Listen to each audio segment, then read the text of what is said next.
오늘 저와 우리 모두는 우리의 신앙이 위협받을 때라는 제목으로 함께 말씀을 나누고자 합니다. 제가 최근에 재밌는 TV 광고를 본 적이 있습니다. 그래서 여러분과 함께 이 TV 광고를 보면서 짧게 이야기를 나누고자 합니다.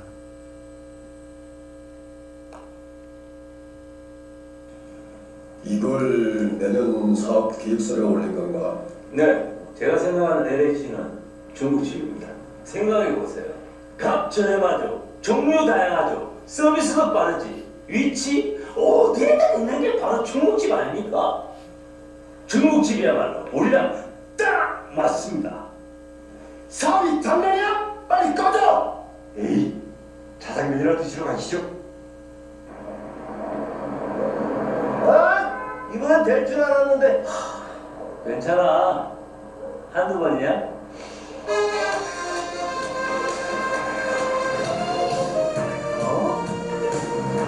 이로울 리, 화목한 화. 중국집이라면 리화 반점 어떤가? 짜장면으로 세상을 널리 이롭게 해보세.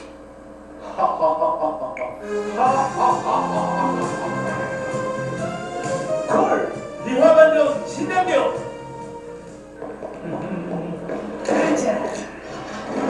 짜장면 신기시고!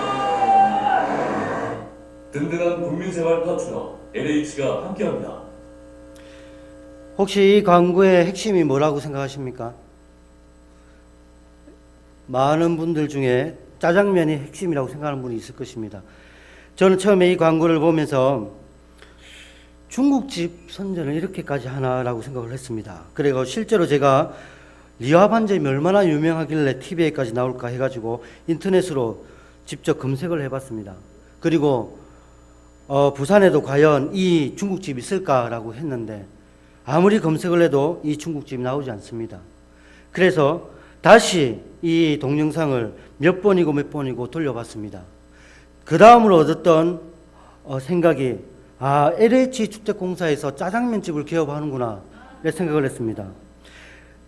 이제는 공기업도 돈 되는 것이면 다 할 수 있구나 이런 생각을 했었습니다. 그런데 아무리 생각해도 그게 좀 이상합니다. 이 시대에 공기업이 이렇게까지 할 수 없을 것인데 라고 생각하면서 좀 더 구체적으로 이 리화반점이 무엇인지 검색해 보았더니 아니나 다를까 LH 한국토지주택공사에서 실시하는 사업이었습니다. 많은 사람들이 이러한 동영상, 이러한 광고를 보면서 혼란을 겪을 때가 많이 있습니다. 분명하게 예전에는 팔고자 하는 물건에 대해서, 상품에 대해서 정확하게 광고를 했지만 지금은 조금 다른 시대에 살고 있습니다. 좀 생각을 하면서도 좀 더 혼란을 겪으면서도 사람들에게 각인을 시키기 위해 이러한 광고를 많이 하고 있습니다. 우리가 이 세상에서 살아갈 때에 바로 이러한 혼란, 이러한 혼돈의 시대에 살아가고 있습니다. 하나님의 말씀을 읽어도 잘 납득되지 못하고 이해되지 못하는 경우가 많이 있고 우리가 일상 속에 살아갈 때에 하나님을 믿는다고는 하지만 정말 하나님의 뜻이 무엇인지 혼란스러울 때가 너무나 많이 있습니다. 중요한 것은 우리가 생각하고 우리가 판단하고 결정하는 그 순간 우리는 우리의 행위에 대한 책임을 져야 한다는 것입니다. 정말 내가 하나님의 영광을 위해서 정말 지혜롭게 판단했고 결정을 했지만 그 결과가 다를 때가 있습니다. 우리에게 많은 위협의 순간이 있습니다. 그럴 때마다 우리는 결정해야 되고 판단을 해야 됩니다. 아무리 지혜가 많다 한다고 하더라도 실수할 수 있습니다. 넘어질 수가 있습니다. 아무리 기도를 많이 하고 말씀을 많이 읽어도 세상 유혹에 빠지기가 쉽다는 것입니다. 오늘 우리가 읽었던 말씀 속에 사울이라는 왕이 나옵니다. 이 사람은 누구입니까? 하나님께서 이스라엘 초대 왕으로 선택한 베냐민 지파의 청년이었습니다. 훌륭한 사람이었습니다. 그러나 그는 그의 잘못된 판단으로 인해 실패한 왕이 되었습니다. 뿐만 아니라 창세기 보면 아브라함이 나옵니다. 아브라함은 자기의 생명 위협 자기의 생명 때문에 그 위협으로 인해 자신의 아내를 누이라고 속입니다. 그것도 2번이나 말입니다. 그리고 망신을 당합니다. 아무리 믿음이 좋건 아무리 하나님 앞에 탁월하게 선택을 받았건 때로는 잘못된 선택을 할 때가 있다는 것입니다. 이것이 오늘날 우리가 살아가는 현실입니다. 저는 이 시대에 우리 개인의 신앙을 위협하는 것들이 바로 이러한 것들이라고 봅니다. 하나님의 말씀을 읽어도 명확하게 그것을 알지 못한 채 세상 속에 살아가면서 내 속눈에 오른 대로 행동할 때가 있고 하나님의 뜻이라고 생각했는데 그렇지 아니할 때 이것이 바로 우리의 신앙을 위협하는 것들입니다. 예전처럼 박해와 억압 이것은 사라졌지만 우리의 신앙을 혼란케 하며 하나님 앞에 바르게 서지 못하게 하는 것들이 너무나 많이 있다는 것입니다. 제가 목회를 길게 하지 못했지만 제일 길게 한 중고등부 이야기를 한번 해보도록 하겠습니다. 중고등부 사역을 하면 학부모님들과 우리 친구들의 상담을 많이 받게 됩니다. 고민이 있다 하면서 찾아옵니다. 그런데 대부분의 고민의 해결은 다 알고 있습니다. 그런데 그 고민의 해결을 알매도 불구하고 갈등을 합니다. 왜냐하면 하나님의 법과 자신의 유익이 충돌하기 때문입니다. 예를 들면 시험 기간이 됩니다. 내가 학원 가서 이 시간 공부를 하면 예배를 드리지 않고 학원에서 보충 수업을 하면 성적이 좀 올라갈 것 같은데 그러면서 많은 학부모가 학생들이 고민을 합니다. 내가 성적이 올라가서 하나님의 영광을 드러내면 어떨까? 내가 다른 사람들보다 좀 더 좋은 직장이나 학교에 진학을 해서 하나님 앞에 영광을 돌리면 하나님이 얼마나 기뻐하실까라고 생각을 합니다. 예배를 빠지면서 수련회를 빠지면서 그렇게 세상의 방법대로 나아가려고 합니다. 그게 고민이라고 찾아옵니다. 그런데 우리 모두는 해답을 알고 있습니다. 하나님이 과연 무엇을 기뻐하실까? 바로 예배였습니다. 그런데 사람들은 자신의 유익을 놓지 못하는 겁니다. 자신의 이익을, 자신의 욕심을 놓지 못하기 때문에 그것 때문에 심각하게 갈등하는 것입니다.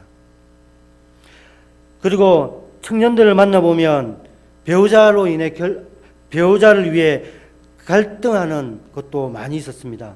한 자매가 찾아왔습니다. 교제를 하고 있는 사람이 있는데 그 사람은 교회를 다니지 않습니다. 그런데 이 사람은 우리가 너무나 잘 아는 대기업에 다니고 있고 집안도 너무 좋은 집안이랍니다. 부모님도 너무 좋다고 합니다. 그런데 그 집안은 불교 집안입니다. 고민을 하기 시작합니다. 과연 내가 이분과 계속해서 교제를 해도 되는지 아니면 그 집안에 시집을 가도 되는지 고민을 하고 있습니다. 여러분 해답을 알고 있잖아요. 우리 교단 헌법에도 명확하게 나와 있습니다. 그런데 갈등을 합니다. 나중에 그분이 어떻게 하는지 지켜봤습니다. 결국에는 그 불신 그 형제와 결혼하는 것을 보게 됩니다. 이러한 경우가 한두 명이 아니랍니다. 제가 신대원에 다닐 때도 무슬림하고 결혼하는 수많은 크리스찬 자매들이 있다는 것을 들었습니다. 선교하는 마음으로 그들에게 복음을 전하면 되겠지라고 많은 자매들이 결혼을 했다고 합니다. 근데 교수님께서 하시는 말씀이 대부분이 힘들어하고 대부분이 자신의 생각과 다른 길을 가건다는 것입니다. 이처럼 우리는 눈앞에 있는 상황 때문에 하나님의 법을 멀리할 때가 있고 때로는 하나님의 법 대신 세상의 것들을 선택할 때가 너무나 많이 있습니다. 오늘 우리가 읽었던 본문의 말씀을 보면 다윗 역시도 아주 큰 찬스를 얻게 됩니다. 다윗은 지금까지 도망자의 신세로 살아왔습니다.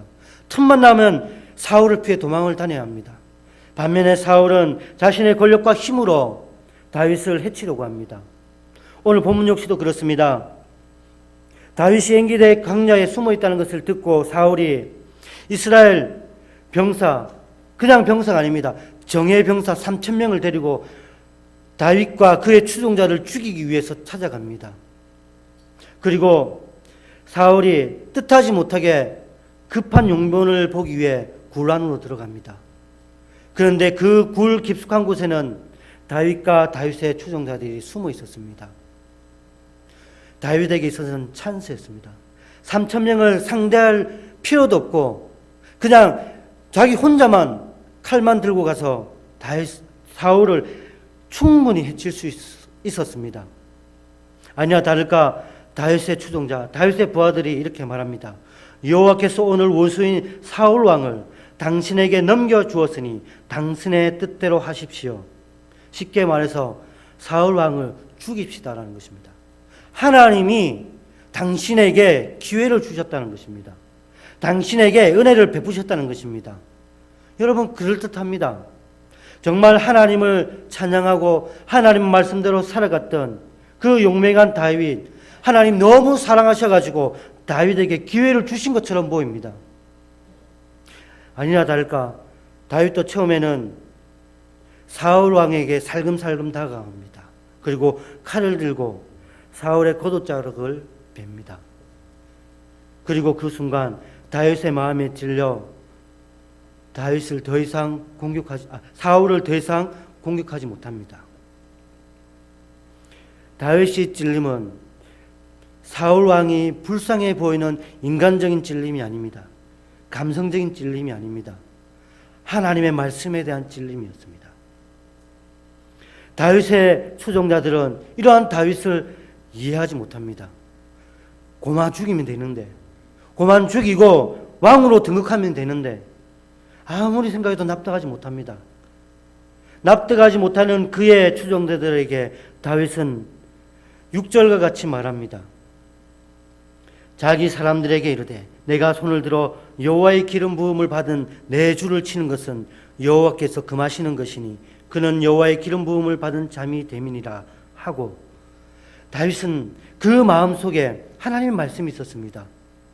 비록 인간의 기회라고 생각할 수 있지만 하나님께서 기름 부은 왕을 자신의 손으로 치는 것은 금했다는 것을 알고 있었습니다. 그래서 다윗은 더 이상 사울을 해칠 수가 없었습니다. 오늘 이 시대에 우리에게 기회처럼 보이는 것들이 너무나 많이 있습니다. 그 기회를 잡으면 명예를 얻을 수도 있고 그 기회를 잡으면 돈도 권력도 가질 수 있습니다. 그러나 때로는 그것이 우리 신앙생활을 위협하는 것입니다.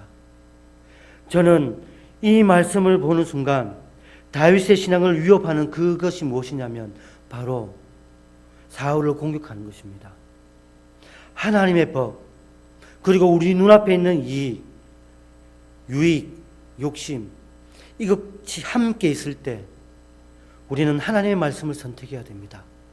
그래야지 우리가 하나님 앞에 예배자로 설 수 있고 하나님 앞에서 믿음의 백성으로 살아갈 수가 있다는 것입니다.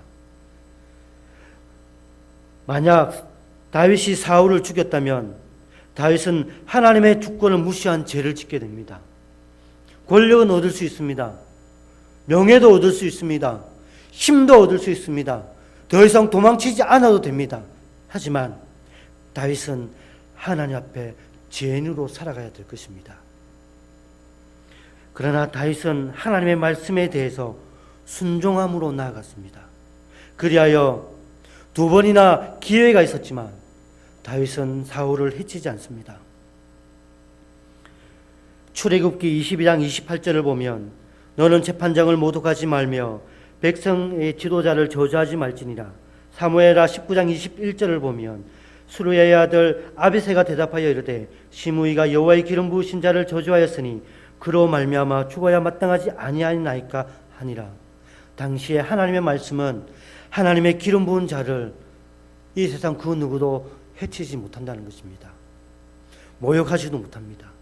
오직 하나님만이 가지고 있는 권세입니다. 하나님만이 가지고 있는 하나님만의 특권입니다. 그것을 다윗은 잘 알고 있었던 것입니다. 하나님의 주권, 이것은 우리에게 있어서 절대적입니다. 그 누구도 이 주권을 침범하지 못합니다. 다윗도 이러한 하나님의 주권을 어길 수도 없고 침범할 수도 없었습니다. 다윗은 이러한 하나님의 주권을 깊이 가슴속에 새긴 채 살아왔습니다. 비록 다윗이 인생을 돌아보면 그는 죄도 지었습니다. 상상할 수도 없는 많은 범죄를 저질렀습니다. 그럼에도 불구하고 그는 하나님의 마음에 합한 자로 살아갑니다. 그 이유는 인간적으로 죄를 짓지만, 인간적으로 넘어질 수도 있지만 하나님의 특권, 하나님의 주권은 절대적으로 하나님 앞에 순종함으로 나갔기 때문입니다. 그가 죄를 지었을 때 하나님 앞에 무릎 꿇고 회개를 합니다. 그가 하나님 앞에 처절하게 용서를 구합니다. 국률함을 구합니다. 왕이지만 부끄럽지 아니하고 하나님 앞에 찬양하는 예배자였습니다. 다윗과 오늘 이 시대 사람 우리는 똑같은 사람입니다. 우리 역시도 죄를 지을 수 있지만 우리 역시도 하나님 앞에 예배자로 서야 됩니다. 우리 역시도 세상에 많은 것들을 가지고 누릴 수 있지만 더 중요한 것은 그 모든 것들이 하나님 때문에 내려놓을 수 있어야 한다는 사실입니다. 만약 다윗이 사울을 해치고 하나님이 자신에게 주어진 기회라고 생각하고 왕이 되어 하나님 앞에 감사의 제사를 드린다고 합시다. 하나님께서 과연 그 예배를 기뻐하실까요? 하나님께서 과연 그것을 통해 영광을 받으실까요? 아닙니다. 마땅히 우리가 하나님 앞에 서야 할 그 예배 자리에 우리가 다른 곳에 있고 우리가 하나님이 우리에게 주신 사명을 감당하지 아니하고 우리의 유익을 구한 채 세상에서 온갖 타협한 채 살아갈 때 우리의 모습을 통해 하나님이 기뻐하실까요? 아니라는 것입니다. 많은 사람들이 행복을 추구합니다. 많은 사람들이 많은 것들이 자기에게 있으면 행복하다고 생각합니다. 그래서 물질을 위해서 목숨을 걸고 명예를 위해서 자신의 모든 것을 겁니다.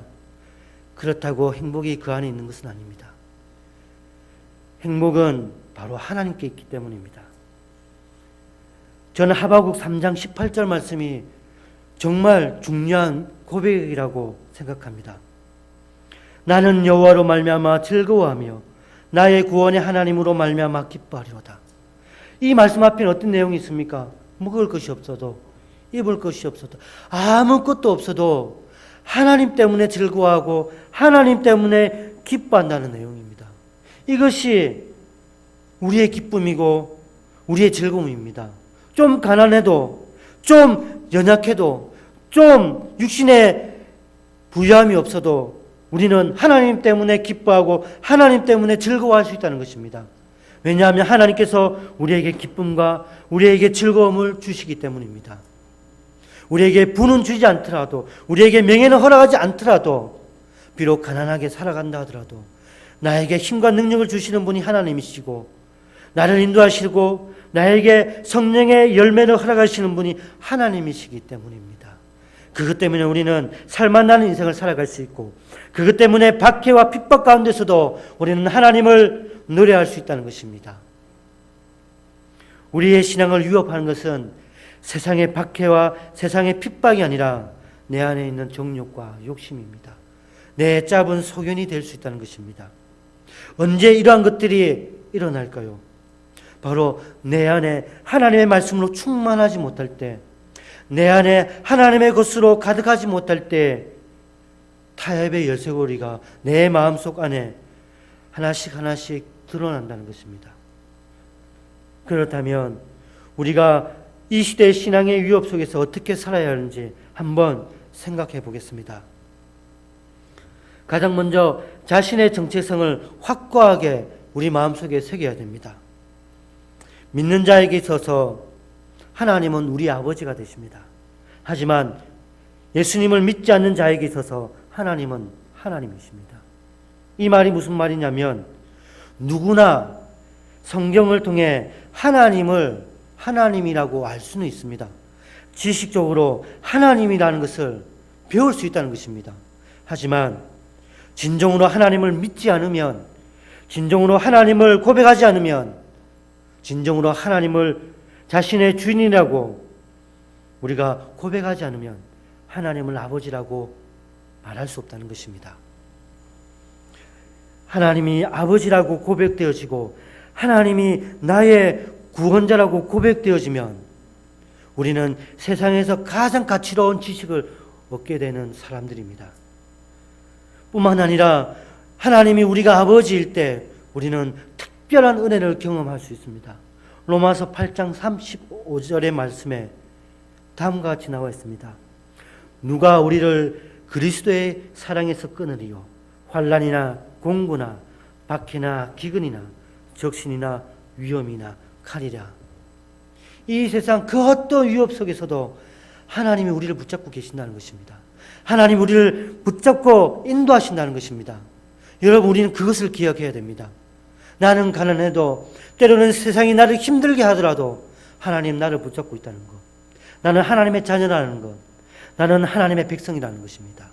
나는 하나님의 거룩한 예배자라는 것을 우리는 마음속 깊이 날마다 고백해야 됩니다. 나는 하나님이 부르신 예배자라는 것을 우리가 매일매일 고백하면 그 예배의 자리를 세상 그 어떤 것과도 타협하지 않습니다. 아무나에게 허락하지 않는, 아무나에게도 주지 않는 그 예배자의 은혜, 그 예배자의 특권, 세상 그 무엇과도 바꿀 수가 없기 때문입니다. 우리는 이러한 믿음에 대한 정체성을 우리 마음속 깊이 새겨야 됩니다. 두 번째로는 자신의 삶에 대한 하나님의 인도하심을 믿어야 합니다. 다윗이 사울을 해치지 못한 것은 자신의 인생에 주관하시는 분이 누구인지 알았기 때문입니다. 다윗은 하나님께서 자신의 인생을 주관해 주시고 자신을 인도하신다는 것을 알고 있었습니다. 시편 23편 이 말씀을 보면 다윗의 이 노래 속에 이러한 고백들이 잘 나와 있습니다. 사실 시편 23편은 현재용으로 쓰이면서도 미래지향적입니다. 현재 다윗은 아주 좋은 시절에 이렇게 노래한 것이 아닙니다. 힘들고 어려운 순간이 있었습니다. 그럼에도 불구하고 하나님께서 인도해 주신다는 것을 믿음으로 하나님 앞에 찬양하고 있습니다. 그러면서 다윗은 미래지향적으로 하나님 앞에 찬양을 하고 있습니다. 내가 여호와의 집에 영원히 살 것이다. 내가 여호와의 집에 영원히 거한다는 것입니다. 내가 어떠한 순간이 있더라도 사망의 음침한 골짜기를 내가 걸어간다 하더라도 누군가가 나를 위협하고 칼로 나를 위협한다 하더라도 하나님께서 나를 지켜주신다는 것을 믿고 있었습니다. 뿐만 아니라 다윗은 앞으로 하나님께서 나를 영원한 하나님의 집으로 인도해 주실 것이라는 것을 믿고 있었습니다. 우리 역시도 그렇습니다. 하나님께서는 우리가 어떠한 순간에 있더라도 주의 지팡이와 막대기로 우리를 지켜주실 것입니다. 하나님께서 우리에게 말씀하신 것처럼 우리를 지켜주시고 보호해 주시기 위해 하나님께서는 주무시지도 아니하신다 했습니다. 이것이 우리를 선택해 주시고 우리 아버지 되신 하나님의 말씀입니다. 그리고 잠언 16장 9절 말씀을 보면 사람이 마음으로 자기의 길을 계획할지라도 그의 걸음을 인도하시는 이는 여호와이시니라. 잠언 3장 6절을 보면 너는 범사의 길을 인정하라. 그리하면 내 길을 지도하시니라. 내가 아무리 이것이 옳다고 생각하고 판단하고 행동할지라도 그 뜻대로 안 될 때가 있다는 것입니다. 결국 내 모든 것은 하나님 손에 있다는 것입니다. 결국 내 인생의 주관자는 하나님이시라는 것입니다. 내가 예배를 빠져먹고 세상에서 공부를 하고 세상 일을 한다 하더라도 나를 주관하시는 분은 하나님이시라는 것입니다. 그렇기에 우리는 가장 기본적인 예배자로 살아야 됩니다. 예배에 목숨을 걸어야 한다는 것입니다. 하나님의 뜻이 무엇인지 그것 때문에 하나님의 말씀대로 순종해야 한다는 것입니다. 마지막으로 15절의 말씀처럼 우리는 언젠가는 하나님 앞에 서게 됩니다. 이때 하나님은 의로운 재판장이 될 것입니다. 우리의 삶을 돌아보면서 우리가 얼마나 많은 돈을 벌었는지, 얼마나 많은 명예를 가졌는지 이것을 하나님 보시지 않습니다. 하나님 앞에 어떻게 살았는지 그것을 보신다는 것입니다. 다윗이 고백합니다. 사울의 행위가 옳은 것인지 자신의 행위가 옳은 것인지 의로운 재판장이신 하나님께서 판단하신다는 것입니다. 우리의 인생을 주관하시고 우리의 인생을 판단하시고 우리의 인생의 모든 것 되신 하나님께서 마지막으로 우리를 지켜볼 것입니다. 아무리 많은 것들을 얻었다 하더라도 나중에 하나님 앞에 책망을 받을 수도 있고, 아무리 가난하고 아무리 가엾게 인생을 살았다 하더라도 하나님 앞에 칭찬받는 인생도 있다는 것을 기억하시기 바랍니다. 사랑하는 성도 여러분, 무엇을 쫓아가겠습니까? 이 세상에 우리를 혼란케 하고 이 세상에 우리의 신앙을 위협하는 것들이 너무나 많이 있지만 무엇을 쫓아가야겠습니까? 저는 이 말씀을 준비하면서 교리가 얼마나 중요한지 가슴 깊이 깨닫게 되었습니다. 말씀을 많이 읽어도 교리를 알지 못하니 이 말씀이 무엇인지 알지 못하고 자기 생각대로 판단하고 해석하고 그 자기의 생각대로 행동하는 사람들이 너무나 많이 있었습니다. 그래서 우리는 교리를 알아야 된다는 것입니다. 교리를 통해 하나님의 뜻이 무엇인지 방향을 알아야 되고 하나님의 뜻이 무엇인지 우리 마음속에 새겨야 한다는 것입니다. 교리는 때로는 힘들 수도 있습니다. 때로는 이해가 되지 못할 수도 있습니다. 하지만 그 교리를 통해 우리가 하나님의 말씀을 바르게 이해할 수 있고 그 말씀을 바르게 읽을 수 있도록 우리를 안내자의 역할을 하게 될 것입니다. 성령의 능력과 은혜 가운데에 우리가 하나님의 말씀을 배움을 통해 우리가 든든한 믿음의 백성으로 서게 될 것입니다. 말씀을 정리하겠습니다. 세상의 눈으로 볼 때에는 다윗은 형편없는 사람이 될 수도 있습니다. 하지만 하나님의 관점으로 보면 다윗은 하나님 보시기에 합당한 사람이 되었습니다. 하나님은 이 세상의 윤리와 도덕을 보시는 것이 아니라 하나님의 말씀에 순종하는지, 하나님의 말씀대로 살아가는지, 하나님 앞에 예배자로 살아가는지 그러한 것들을 먼저 보십니다. 우리가 먼저 하나님 앞에, 말씀 앞에 가장 기본적인 것부터 하나씩 쌓아놓으면 그 어떤 위협 속에도, 그 어떤 시험과 유혹 속에도 이겨나갈 것입니다. 이 시간 우리가 함께 기도하기를 원합니다.